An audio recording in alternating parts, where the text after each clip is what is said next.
Hey and welcome to my video blog, and tonight I want to talk to you about loving yourself and you loving yourself to overcome something that is a negative behavior or a pattern that you want to overcome.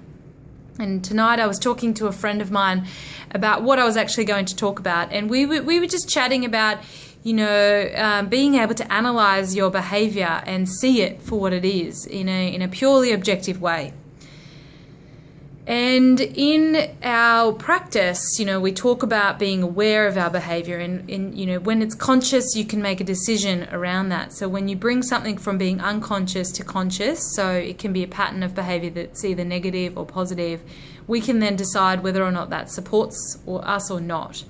So we were talking about some examples around, food or diet, but you could use it in any situation or any circumstance where there is something in your life that you're choosing to do, whether it be consciously or unconsciously, but that you want to change.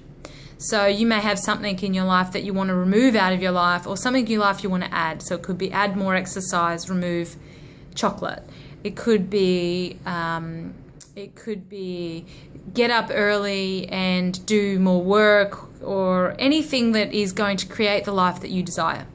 So you want to write that down. You want to write what it is that you're thinking about, what first thing came to mind. Now, being able to analyze it, so when you're consciously looking at something, you're removing your attachment to whether it's good or bad. So our mind will judge whether that behavior is good or bad. But if you just stood back and looked at that and analyzed that pattern, you could start to see where it starts and where it ends, and what are the points around that support that behavior or that don't support that behavior.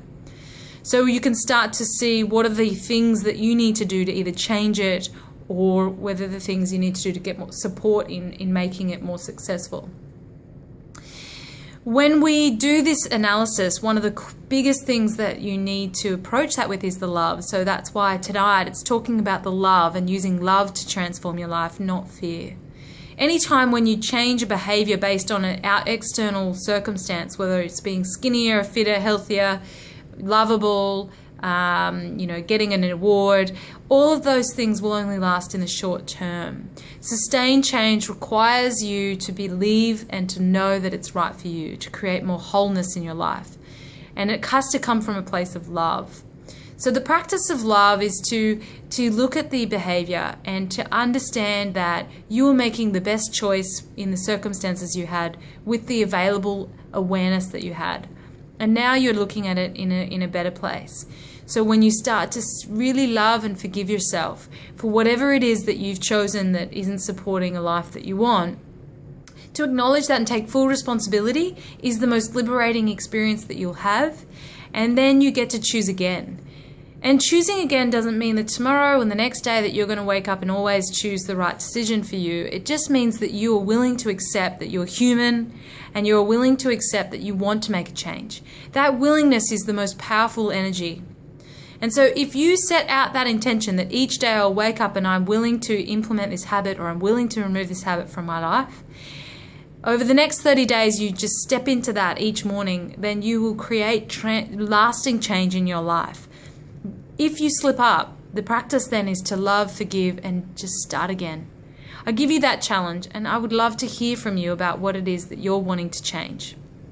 Have a great week, and I will speak to you next week.